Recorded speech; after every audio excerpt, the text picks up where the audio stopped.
10:45. And I don't know about you, but my little satellite controlled iPhone turned to 10:45.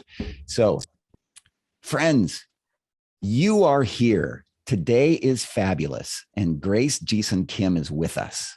Thanks be to God. I want to welcome you to this session that Grace is going to reflect with us and frankly, not only reflect, but project and push us a little bit about emerging from and through this, as David Camp call it, the tridemic season into Church 3.0, if you will, and intercultural ministry being a key dimension of that. But before we do that, I want to share with you just a little bit about Grace. One of the reasons why we invited Grace was because one of our churches, Spring Church in Bellingham, did a really wonderful series that was based on and inspired by her book, Healing Our Broken Humanity. And that got us to get to know Grace. And then we learned she's a professor of theology at Earlham School of Religion. She grew up in Toronto. And by the way, Grace, I don't know if you've ever seen the show Kim's Convenience. It keeps making me think of you because they're in Toronto. You know, it's this Korean family in Toronto, and it's so much fun. It's great. So here's the crazy thing, though, about one of the crazy things about Grace is that she is prolific. So back in just last year, she finished a book called Hope in Disarray. And right now in November, her new book is coming out called Invisible: The Theology and Experience of Asian American Women. But these are just 3 of 20 books that Grace has written over the last 10 years. She's amazing. She's a scholar of religion and a doctor, and she's a pastor in the PCUSA. And her latest endeavor that I am thrilled to introduce you to is the Madong Podcast. So this is hosted by Christian Century, and you can see the website there if you want to subscribe and learn about it. But she interviews lots of writers and theologians on the Madong Podcast in a very engaging, energizing sort of way. So Grace, I'm so blessed that you said yes to us to come and be with us today. And thank you. I know you're in a hotel that's a little harried right now, but thank you for joining us and being with us. And I'm so glad that we get a chance to get to know you. So bless you as you share your insights with us. Welcome. Thank you so much, Corey, for the introduction. I get a little scared when people give such a great introduction, because then I'm after my presentation, it might be a letdown. So anyway, I doubt it. So had big expectation from everybody now. But anyway, it's great to be here. Thank you so much for the invitation. I'm so glad that you're holding this conference online. I just find it exciting. So people who can't travel can come and participate, and you've got all this waiting room. So I think this is so exciting. It's so high tech, I think, for a Presbyterian gathering, to be honest. But this is wonderful. So thank you so much to all the organizers for putting it together. And thank you to all the participants. I know on a Saturday morning, you got other things to do if you've got a young family or even older family. So thank you so much for joining. And as Corey mentioned, Kim's Convenience, if you've never watched it, I would highly suggest you watch it. It's a hilarious show, and you can learn a little bit about Korean immigrant culture and even a bit of language, etc. So you can check it out on Netflix. Okay, so I do have a PowerPoint. So I'm going to present as much as I can, and then near the last, 10, 15 minutes, if there are questions, I'll be happy to answer them. And if not, I can just keep going until the time is up. So that is the plan for today. And as Corey mentioned, I am in a hotel room, and I think they expected me to leave. So I'm going to just stay until they keep knocking on my door, because I have to get through this whole presentation. So as Corey shared the book, I don't know if people have read Healing Our Broken Humanity. So if you haven't, I drew some of the materials for today's presentation from that book and various other books like Embracing the Other and Hope in Disarray. And for those who are interested in Asian American theology, the new book that Corey kind of put up in the PowerPoint is Invisible, and that will come out in November. So I hope people will read that to understand what's happening with the AAPI hate crimes today, because it's this long history of racism and discrimination against Asian Americans here in the US and also Canada. So it's not a new phenomena that is happening. Let me just do this PowerPoint. So let me just start this screen. And when I titled this presentation, I thought the pandemic would be over by now, but it isn't over. So I said it was Intercultural Ministry after the pandemic, but we're still in it. So just, you can still reimagine it as I'm presenting. Let me just, okay.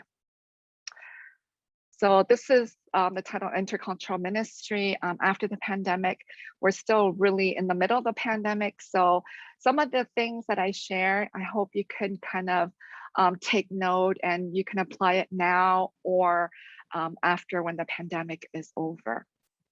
So to share a little bit, Corey did share some things about me, but maybe you still have never heard about who I am, which is fine.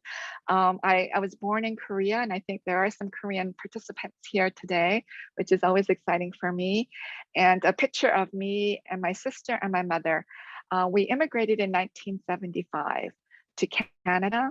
So this is one of the last pictures that we took before we immigrated. And if you're wondering which one I am, I'm the prettier one, so you can decide which one I am of the two little girls. So I'm the prettier one. And then the little piece of locket below the picture is the last thing I have actually from Korea. The only thing left besides a few of the pictures is this locket. So one of my uncles, 큰아버지 in Korean, so on your father's side, if your father has an older brother, you call them 큰아버지. He was afraid that my dad had gone, I think, a month ahead of us. So he was so afraid my mother was going to lose both of us. So he gave me and my sister a necklace. My sister's was a slightly different. And then if you flip it, it had our name and some phone number and some address.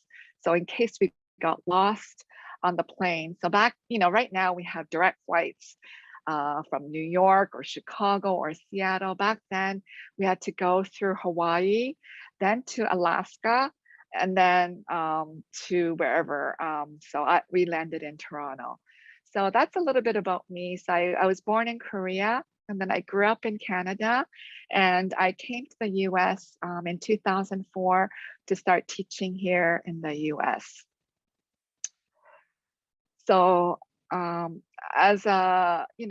we immigrated, we weren't part of a Christian family, but as many immigrants, we got invited to go to church. So first my sister and I went, and after a few years, my parents went, and then we all kind of became Christians. And we grew up in a small Presbyterian church, First Korean Presbyterian Church in London, Ontario.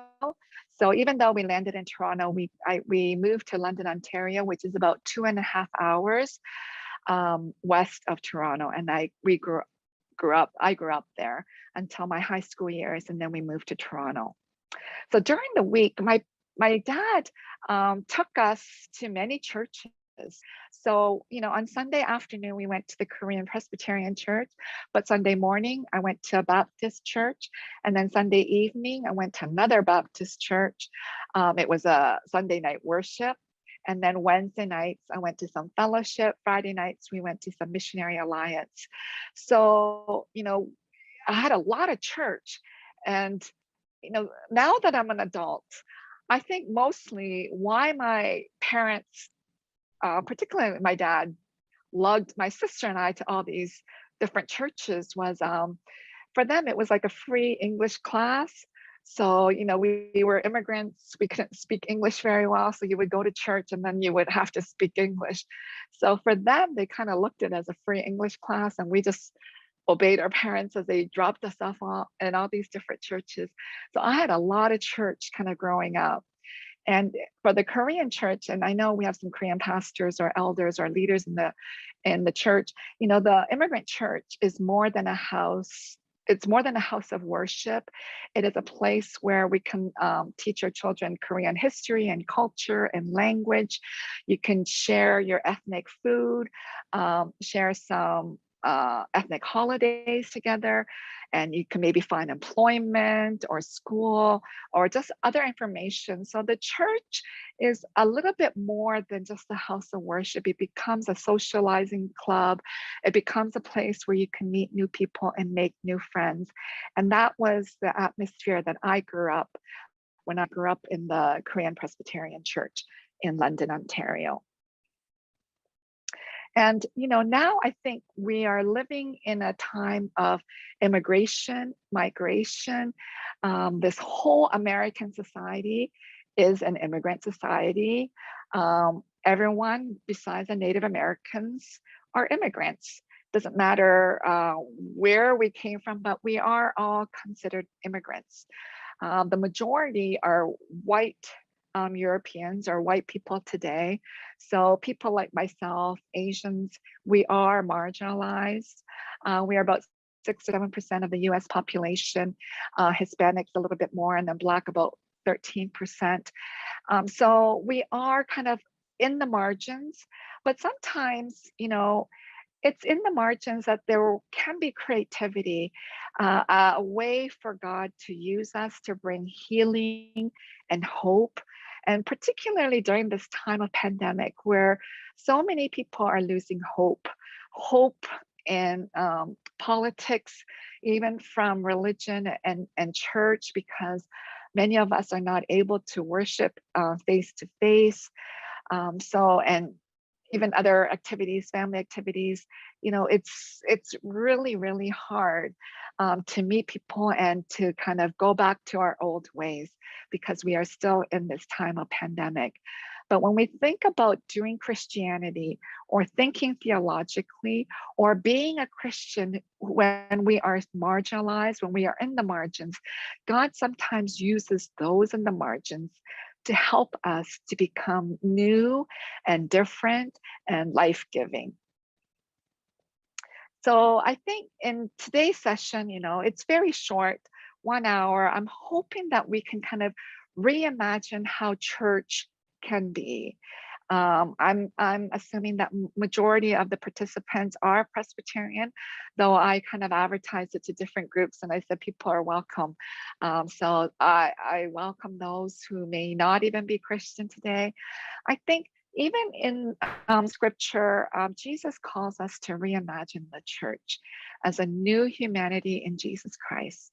And we see that in Ephesians 2:15. Okay, this new identity forges new alliance and new social imaginations. It nurtures a deep commitment to grace, forgiveness, and love. So maybe your church is already at this particular place of a deep commitment to grace, forgiveness, and love. And if it isn't, we can reimagine our churches so that we can maybe get to that stage where, I think grace is used so frequently. Sometimes we don't understand or lose the impact of grace, but it is this deep commitment of this gift from God that we, whatever path we have taken, wherever we are still free to experience God's grace and forgiveness and love. And we are in turn to ask to do that, and particularly in our faith communities and in our churches. And I think sometimes that is really, really hard to do because in many cases, our churches become like a social club, as I described for many immigrant churches. And so if a certain person doesn't fit in, either educationally or ethnically or socioeconomic status, it's very hard for us to welcome them in. And so we need a lot of grace and forgiveness and love. God calls us to be peaceable people who display unity in diversity under Christ. I think sometimes, when we think about the Presbyterian Church, I think it is still pretty large amount are white Americans, but we have to wonder, how can we become more diverse? Because we know more immigrants are coming. We know that the white population is getting smaller. They say Asian Americans are the fastest growing immigrant community. So when all these changes are happening, how can we become unified in this diverse atmosphere? We also, refugees, we had the large Haitian refugees, migrants at the border, all sent back. But what can we do as a church for those who are struggling? Because this land is built on immigrants that came to America. So God commands us to show the world what it means to be new humanity and new creation in Christ. So how are we to be like this? Diversity in church. The church is intended to be diverse, and it has work to do in terms of becoming less monocultural and more intercultural. So we're going to explore this intercultural today. So the church is intended to be diverse. And when I think about the US, that is true, but all over the place in different parts of the world, it is becoming less homogeneous.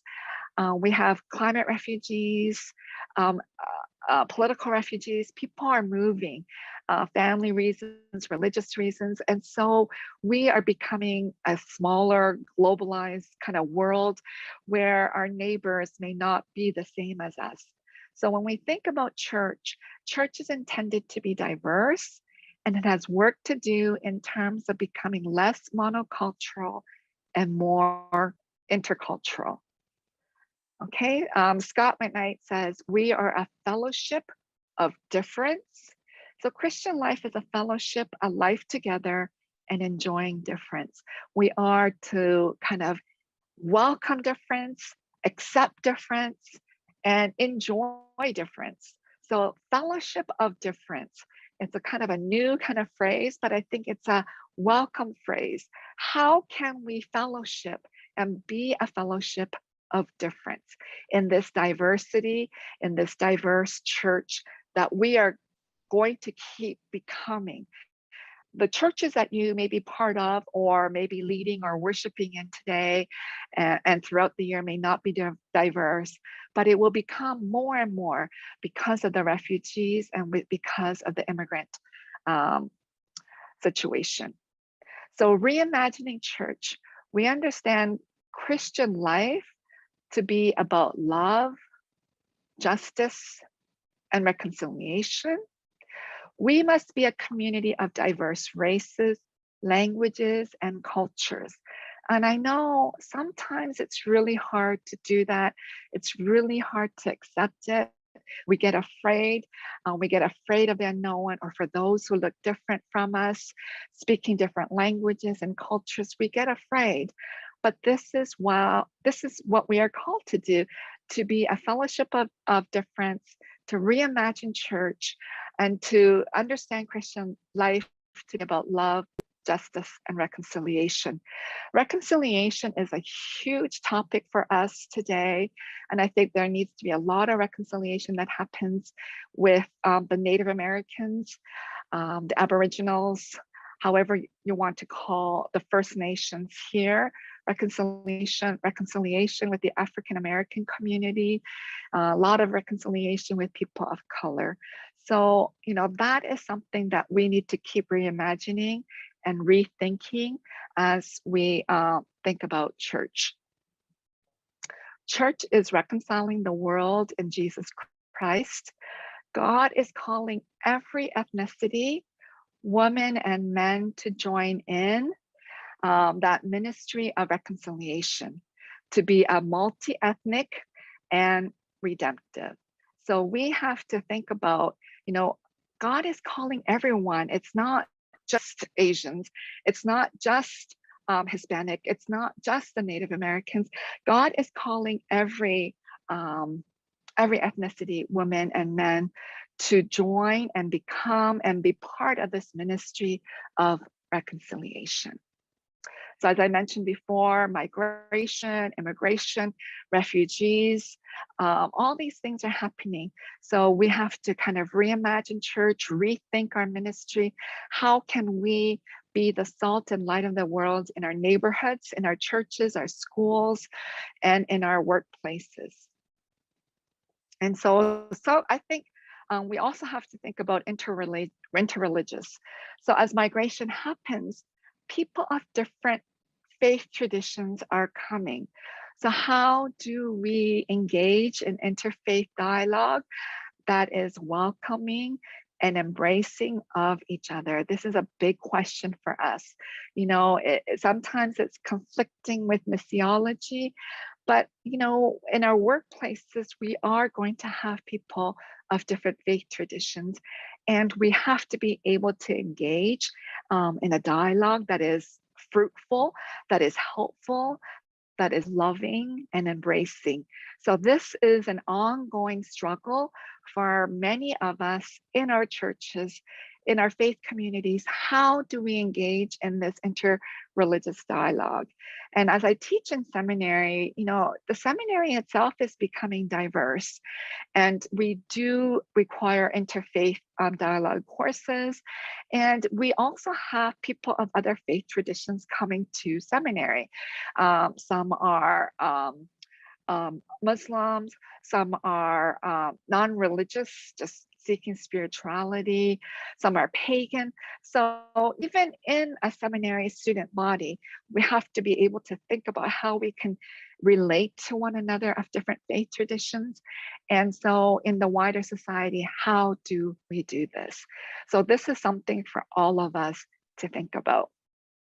So this up till now is kind of like the introduction or the first part of how we can then move into intercultural ministry. So I kind of gave like the context of who I am, and then also the context of our American society. And also it's very similar in Canada too. So how are then we going to engage in this intercultural ministry? So this is a book I co-edited with Dr. Jann Aldredge-Clanton. It's published by Judson Press. So it's intercultural ministry. How can we engage in intercultural ministry and have hope for a changing world? So you may ask yourself, what is intercultural ministry?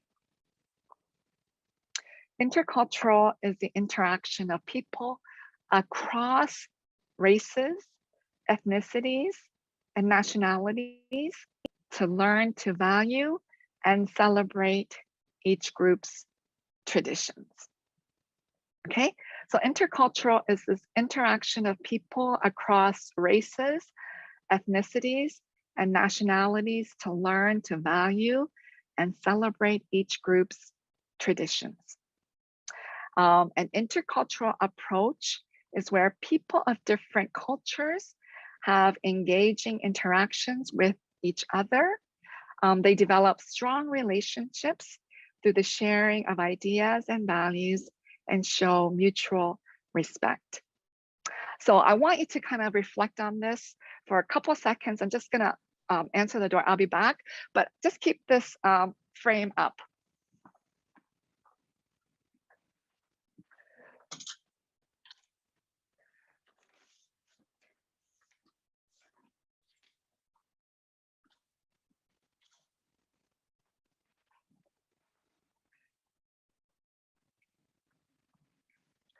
I apologize for that.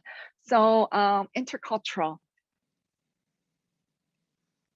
And I think besides the intercultural term, you may have come across cross-cultural and multicultural. So cross-cultural relates to different cultures or comparisons between them. So it's just a matter of relating. Intercultural is really engaging. So we don't want cross-cultural. I know in seminary, we have sometimes like cross-cultural studies where we take students and we just kind of take them there, and we're not really engaging in the culture, but we kind of relate the culture and compare, and we kind of understand. Multicultural is this understanding of several cultures or ethnic groups within society. So there is Asian culture, Black culture, Latina, Latinx, white dominant culture, Native American culture. So they don't necessarily have to interact. So we just have an understanding of a multicultural society or a multicultural church. We can have these different groups, different ethnic and cultural groups, but you don't really have to engage. So that is a difference between the intercultural. So I'll go back to intercultural is really interaction of people across races, ethnicities, and nationalities. Okay, so it is really engaging and interacting. So that's kind of two things that you can think about. And cross-cultural is understanding that there are these differences and you can compare. Multicultural, they kind of coexist. Okay, so when I grew up in Toronto, Canada was always considered a multicultural society. So many different cultures coexisting. So, but we don't really have to engage or interact. So today we want to be able to move towards engaging and interacting. So intercultural churches and ministries move beyond diversity. I talked about diversity earlier. People within diverse churches of different cultures may exist side by side, but they do not come together to learn from one another and to engage one another in mutual relationships. So people within diverse churches of different cultures may exist side by side, but do not come to learn. They do nothing to change the power imbalance that persists when one culture remains dominant. They may be diverse, but are not intercultural. So intercultural really challenges the power dynamic. Okay, so that may feel uncomfortable for, particularly in the North American context, the white dominant culture, because intercultural ministry will challenge the white dominant power. Okay, so people do get uncomfortable when we say, let's do intercultural ministry, because with cross-cultural and multicultural, it doesn't really challenge the power. You can still just kind of be yourself, and nothing really needs to change. So, but with intercultural, it really does challenge us. It makes us rethink where we are and where we ought to go so that we can engage in this intercultural ministry, interaction with one another, and engaging with those who are so different from us in our churches. So it is a bigger step, and it is a more difficult step. It is a challenging step for all of us. It brings people of various cultures together to learn from one another. And it's important when we learn, we're giving equal value. When I was growing up, I had to learn the white dominant culture. But nobody gave value to my Korean culture. I never felt it in any church setting, in any school setting, in any kind of community setting. There was no equal value. It was always, we were less than, we were made fun of, we were discriminated against, xenophobia. There was no equal value. And I always was ashamed of my Korean culture. I remember one of my grade 2, so when I immigrated, I started kindergarten. So in grade 2, we had a school trip to the zoo. And in Korea, it's very traditional that for a school trip, mothers will pack kimbap, which is like the sushi without the fish. So these rolls. And I remember, I didn't know what my mother was doing. She got up really early that morning and she packed it. And because that's a very Korean thing to do. And I know there are Korean participants here, or maybe you visited Korea. So and for young kids, they take that and it's little kimbap, little sushi rolls cut up, and kids have fun changing and sharing, because you can put different things in it, different vegetables, and everything always tastes different because you also season the food.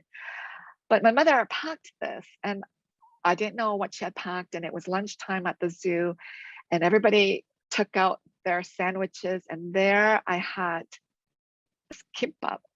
And so everybody turned to me, because if you're holding it all day in some packaging, you open it, it does smell. So it smelled really bad. Well, to me, it's okay, but to those who are not accustomed to it, they didn't like it. So they all made fun of it. And so I didn't eat any of it, and I ended up throwing it away. And till this day, grade 2 was many, many decades ago, and my mother she's passed away 11 years ago. I still regret that, because to make that is a lot of work. Sandwiches, you can put it together in a couple of minutes. Kimbap, it takes a long time.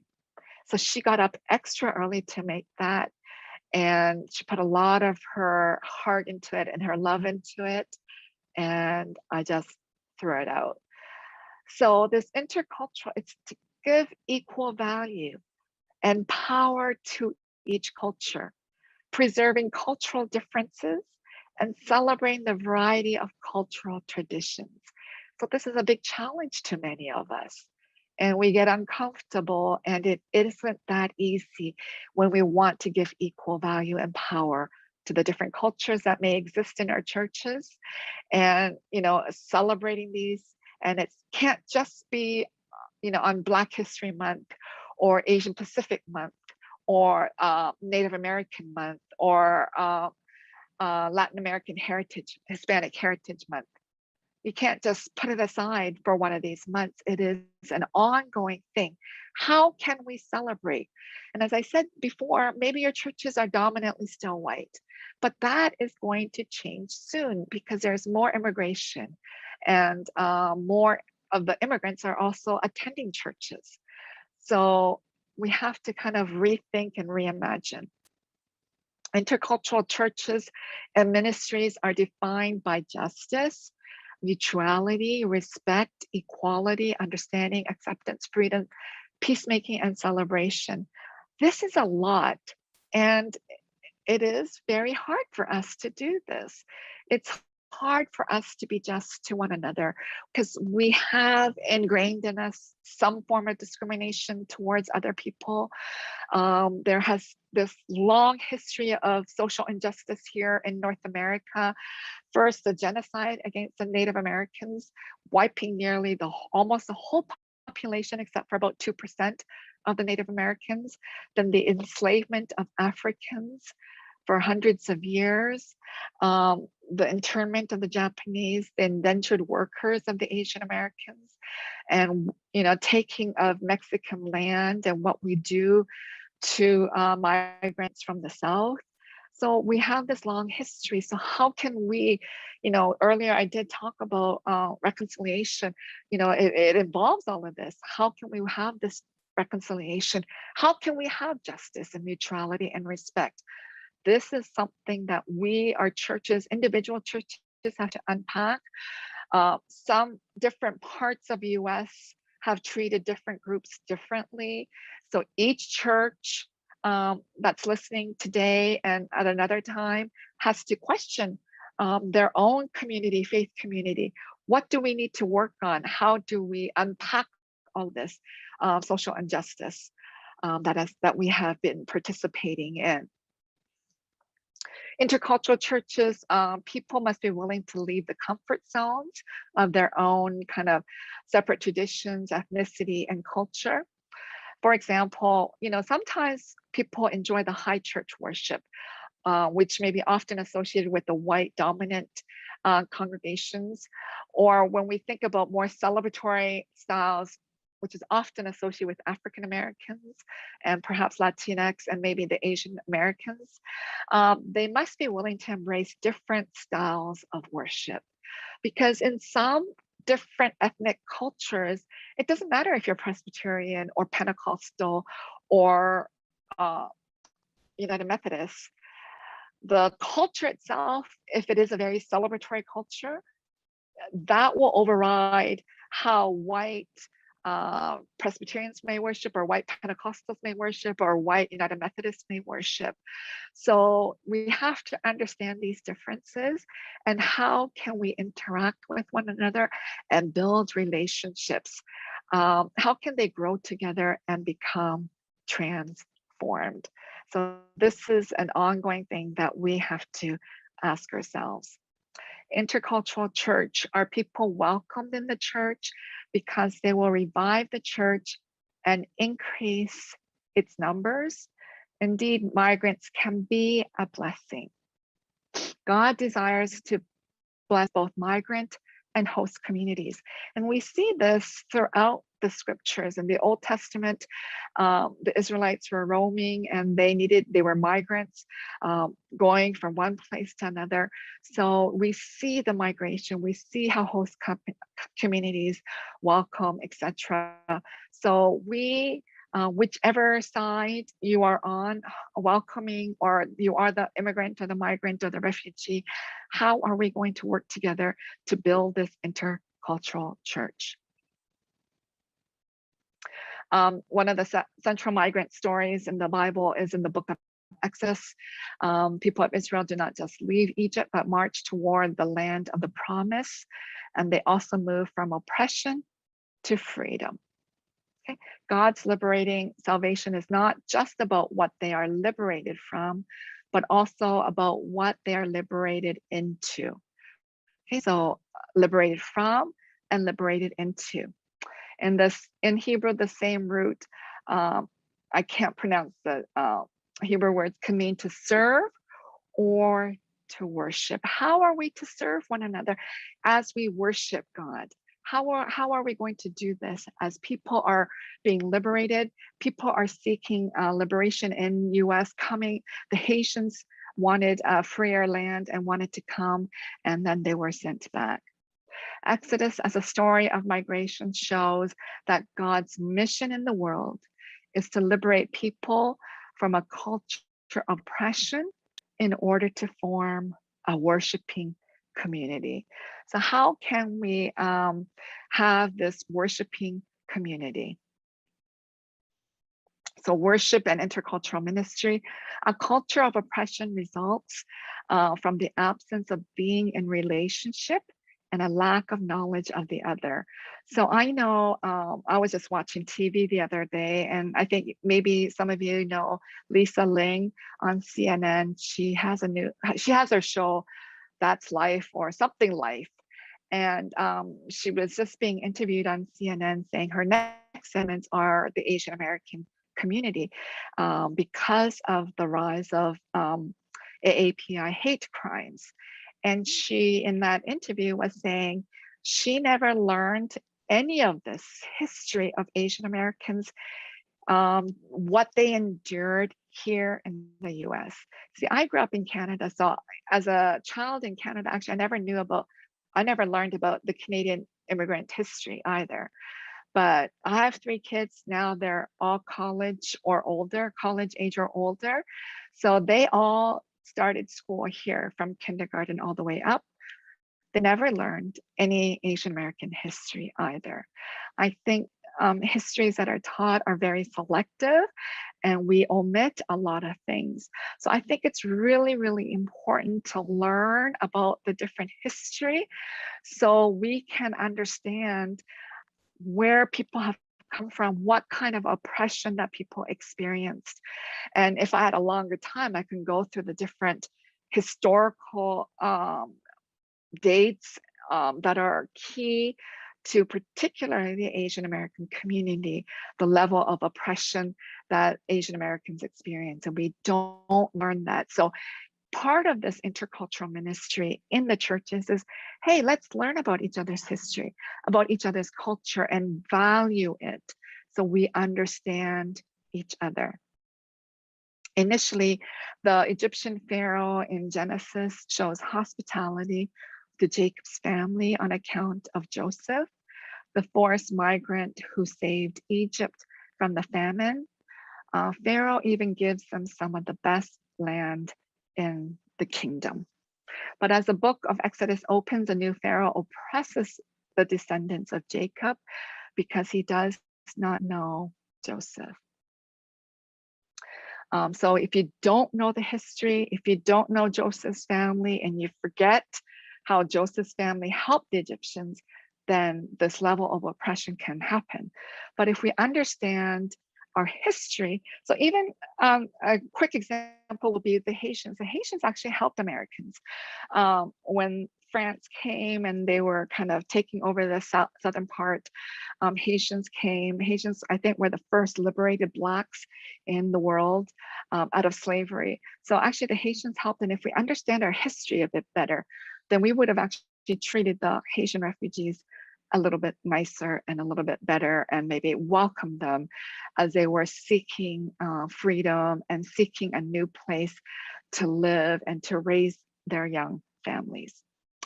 So understanding is very, very important. Worship and intercultural church. Lack of relationship and absence of knowledge of the other leaves a vacuum for fear to take over. I think, you know, this fear is kind of human nature. We get afraid of, you know, fright and flight kind of thing that we have within us. But sometimes we just get afraid of those who are so different from us, that look different, that smell different, that eat different foods. So we can't allow things like that to take over us. Okay, moved by fear of the Israelites, whose population is increasing, Pharaoh decides to deal shrewdly with them, lest they join in war against Egypt. So Pharaoh's plan then is to turn the Israelites into his slaves. God's response to this culture of fear and oppression is to form a liberated, worshiping community. And I'm just looking at the time, so maybe about 5 more minutes. And I don't know if there are questions. I see chat, there are 7 chats. I don't know if there are comments, but we'll give some time for Q&A. And then if we have time after Q&A, then I'll finish up more of the slides. I think I had prepared 100 slides, which is way too much for this hour session. So Exodus 3:1-12, which is known as a call of Moses, makes the point that forming a worshiping community is God's mission in the world.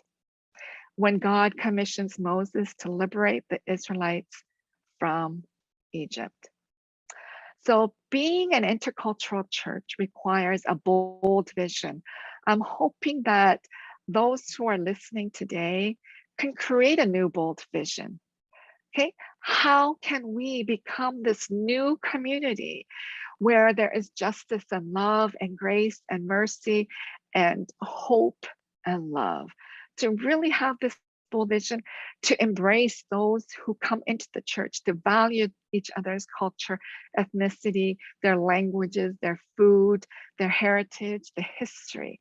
You know, it takes a lot because of this fear sometimes that we have, and we want to push it aside and just celebrate it 1 month or one Sunday out of the year.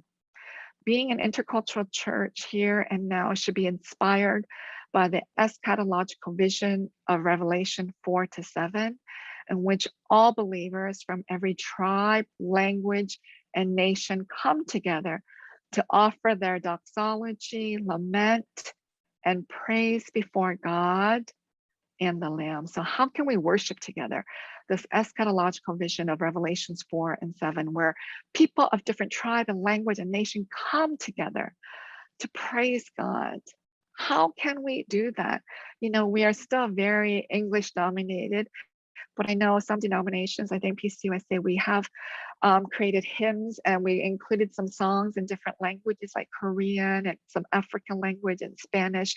So we want to celebrate and learn those different songs and hymns, which may have different tempos, different beats, different rhythms, but that's good. We learn and we expand our musical language and musical knowledge, and even our linguistic knowledge. There is so much to learn in our lifetime. So I think instead of being afraid and pushing people away, how can we become integrating and engaging with one another?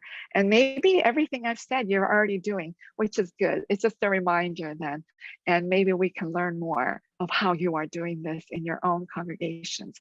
And maybe you've excelled and are doing it so well that others are learning from you, which is so great because we need examples.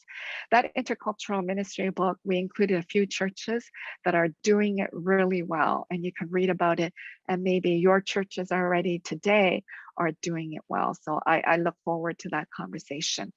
So an intercultural church is an alternative reality.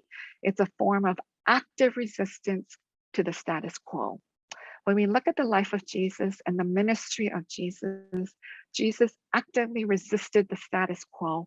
He challenged how women were treated. He challenged how the lepers were treated. He challenged how the Samaritans were treated. He was a force of active resistance to the status quo. And so we are to do that as we try to engage in intercultural ministry and build an intercultural church. There is so much to do. There's so much imagination that needs to happen. And I can't share everything in this short hour. And of course, I don't know all things either, but this is just an introduction to whatever you may be already doing or what you hope to do. And so I think I will stop the screen share and have some time of Q&A. It feels like there's some comments or things in the chat. Yeah, Grace, thank you so much. And there are some really great questions in the chat. So I'll ask a few of these of you as we have about 15 minutes. So Kurt asks, ideas for creating an intercultural church when the church building is in a segregated neighborhood. So if you're physically in a community that's not intercultural, what are some ways of creating intercultural church? I think it's still possible because people don't necessarily go to their community churches. It'd be, I think, ideal. I know people who travel like an hour or more, pass through 10 churches to get to some church that they're going to go every Sunday. So even if the church is in a different community, I think it's still possible because people do travel. People will go, and we know, the lingo, church shopping. People will go to different churches, especially if they move to a new place, to check out different churches. And the moment they enter, they know if they're going to be welcomed, like as an African American or as a Asian American. There'll be something that happens during that moment, whether they will come back the next Sunday or want to come back or give it another try. So even though the church is in a segregated place or in a weird situation in your city or in that community, people do travel. Most people have cars, carpooling or Ubering. There are so many ways. So, I think it is possible, and I'm hoping wherever your church is located, you will still do this because our nation is changing, the communities are changing, different people keep going in and out of communities. So there's an influx of change and movement. And I think after the pandemic, there'll be more because of jobs changing, job losses, and there'll be so many changes in the next few years. So I think it's important then as communities and as churches to start engaging and figure out how can we become this intercultural church and intercultural ministry. That's great. And V and Ross ask, could you share a story or two about churches that have initiated intercultural relationships with a particular group? And how did they begin it? What initial steps did they take? Yeah, that's a great question. So one example that's in the book, and actually it's been a while since I read the book myself, is Middle Collegiate Church in New York. I think that's how, Middle Collegiate Church. And the minister is Reverend Jackie Lewis, an African-American woman. If you guys are on social media, you can find her easily on Twitter and Facebook. As Corey mentioned, I started Madong Podcast. Madong, there's Koreans here. So my my Korean enunciation is kind of off. It's Madong. So Madong in Korea, in the old-fashioned homes, was like a little courtyard. You open up the gate. Every Korean home has this little gate. You open it up, and then the dirt floor, or maybe there'll be a few grass patches, is the Madong, and the different rooms of the house came off the Madong. So there might be a little table, and people sat around. Sometimes you ate there, sometimes you gossiped there, you hung around the Madong. So my podcast is called Madong. So a new episode's coming in this week, but in November, Reverend Jackie Lewis is going to be my guest. So I usually invite an author, and I think her new book is called Fierce Love. So her church is kind of lower Manhattan area somewhere. I don't know quite the same lingo, because those who don't live in New York, when you say it the wrong way, they get so upset. But anyway, it's like South Manhattan, but I know that's not the right lingo when you live there. So her church is kind of in the city, and it's an old church. I don't know, a couple hundred years old. I think she's been there maybe 10 or more years, quite a long time. And she's married to a white man. So herself is an interracial marriage. And she had a PhD or DMin from Drew Theological Seminary. And so she purposely engages in intercultural ministry. I've been to that church many times. Every year in April, she holds a conference, Revolutionary Love. And she, her and a few other conversation partners talk about how we need to change our understanding of love that accepts people, all people. So her worship is phenomenal. Maybe they are streamed now because of the pandemic. And I think even before the pandemic, I think you can watch it on Facebook or other streaming.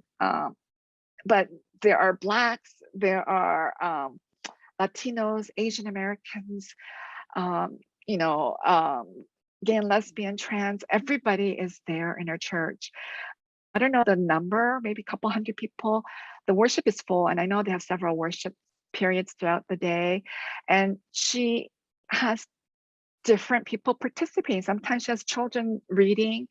She has Korean liturgy sometimes, African dance. There are so many ways to integrate different cultures and worship.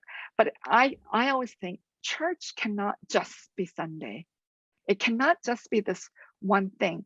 So during the week, her different forms of ministry, she tries to integrate and have people feel comfortable in the different forms of communities and Bible studies that she holds. So, when I think about Korean community, and sorry to give so many examples, but as a Korean, that's the most familiar. We Koreans love to eat. That's one thing. Just before the pandemic, I spoke at this big conference called Mosaic. And I don't know, a couple hundred people. I don't know, maybe there was 1,000. I don't remember, but it was in this huge mega church. And I had not planned to ask this question, but somehow I blurted it out as a keynote speaker. And there weren't that many Koreans at the conference, but I just blurted it out. I said, "Oh, do you know what Koreans love to do?" Which, looking back, I'm like, I was crazy to ask such a question when there were so few Koreans. But the loud response to my huge surprise was, "Love to eat." I was so shocked at it. So people are catching on. So if you watch K-drama, I would say 20 to 30% of the scenes are people eating. We have mukbang. So if you've never gone to YouTube to watch people eat, it's just people like sitting this close to the camera eating food. And you would think it'd be the most boring thing, but me and my daughter can watch it all day long. And I think that is so entertaining. Pay to do this. Pay to eat. They make money eating. And when the first things that we do when we see each other, have you eaten? And if the other person hasn't eaten, then we got to go eat. It doesn't matter if you ate, we got to eat. That's like our greeting. And if you've ever gone to a Korean church, we got to eat after service or after some Bible study. If food's not included, you might as well do it through Zoom like this. If you're not going to have food, do it through Zoom, because it's not worth my trip going if food's not included. But that's how Koreans are. So I think that's a great, exciting attribute, right? So if you want to be integrate intercultural church and you want to draw Koreans, you got to bring food. It just can't be cookies and donuts and coffee. That's not going to help us. It's going to be food. So, but that would draw us, Asians, Chinese, Japanese, Indians, because we all love to eat. That's like our favorite pastime. We would pick that over anything else. We just love to eat. So you pick and you think, what do Latinx community love to do? Actually, they love to eat too. And what do the African American community love to do? So this you need to integrate, not just on Sundays in a worship, but during the week, because church is all week and every day. We have to form these small groups and faith communities in our churches, and we have to figure out, if you're going to be intercultural, we got to not be afraid of each other. You know, another attribute with Asian food and Western food is Western food, you get a piece of steak or a piece of chicken, and you're sitting there with a knife. And actually, many Asians would think that's kind of weird, having a knife at the table. But anyway, Asian food, you've all eaten, many of you Chinese food, it's all cut up, right? It's all done in the kitchen. The chef is going to cut everything up into tiny little pieces. That's why we use chopsticks. But if it's all cut up, if more people come to church, or if more people come to your Bible study, if more people come to your small group, it doesn't matter. They can bring their kids. Western people, if they invite me, I always have to tell them exactly how many people are coming. I've got 3 kids. Are your kids coming? Are you bringing anyone up? Because you got to get the number of steaks and the number of chicken. But Asians, we rarely ask that because everything's cut up. So it doesn't matter. You just have a few less pieces of chicken or meat because it's all cut up. So there is this difference of hospitality. And if I had more time, I had a whole screen, a few slides of hospitality too. And we got to practice hospitality. That is all part of this intercultural ministry. And Black people, when they serve food, it is enormous. And they will make more than enough, and you got to take everything. Koreans, you got to take all the food too back home with you. So learning these things and integrating and learning, there are so many wonderful things that we can learn from one another. So we learn, and how can we become church every day? It's not a Sunday. So I think Reverend Jackie Lewis does a great job of welcoming people and building this intercultural church. So she talks about it in that chapter, and I've read so much stuff since then, I have forgot, but I know her chapter was so enlightening, and people who read it all were so touched by her form of ministry. And there was a few others who were able to do that. In Chicago, there's a church, Riverside Church, and I've preached there too. The pastor is Reverend Daniel, I forget his last name, but he actually wrote a chapter in the book too, Riverside Church. So it's in Chicago, kind of in the poor area, the low income area of Chicago. So, and they they rent out the school.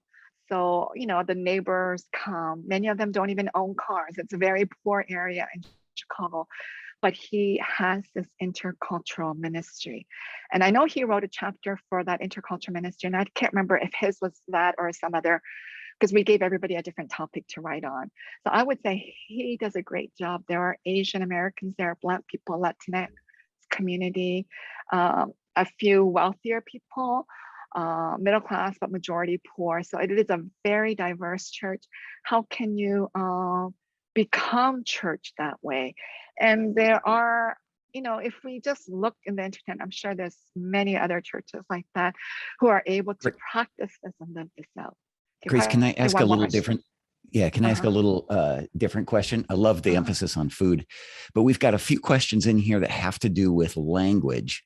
And I just wonder if you could reflect a little bit. So for instance, JB asks, you know, if you are primarily an immigrant church whose, you know, primary expression is around a particular language, how is intercultural church possible? But John also asks, he serves in a church that speaks primarily English, but now 30% of their community is Pakistani or, you know, South Asian.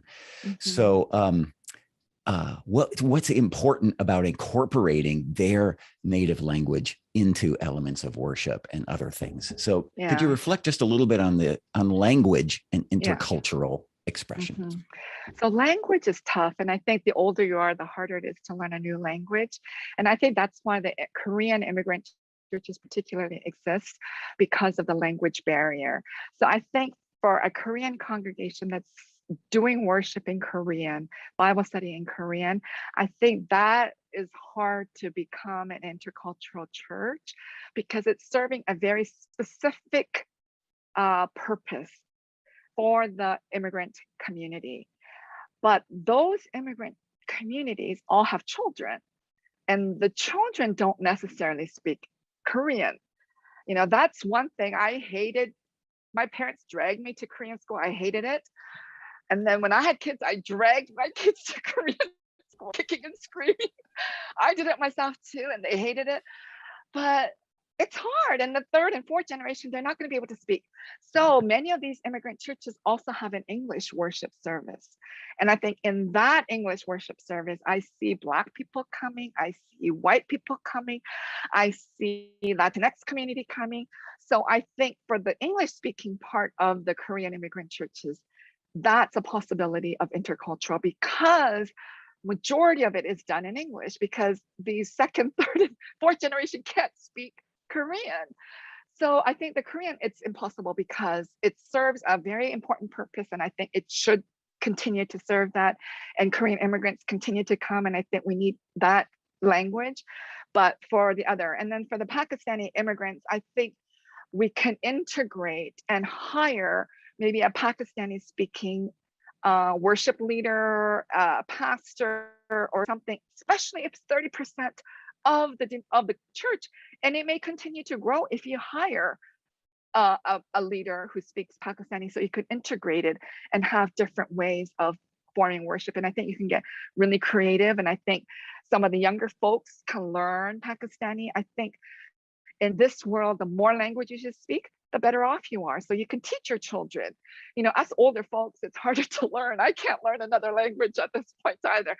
But I think the younger kids, when we think about it, so I think there are endless ways to be creative in our intercultural ministry. I think we're over time, so we'll probably close now. Well, Grace, you have so much energy, and you just bounce off the Zoom walls with ideas and things. So I think we could keep going for another 2 hours. But God bless you. And thank you for joining us. It's so great. Thank you so much for inviting me. I was so honored to be part of this, and I'm so happy to do it. And it's so great to meet some people here. I hope to meet you all in person one day when the pandemic is over. I would love to go out west. I love the West Coast, so please invite me again. Woohoo! I can maybe do a book signing. Yeah. Woohoo! Yeah. Sounds great. Thank you. Okay. Thank you.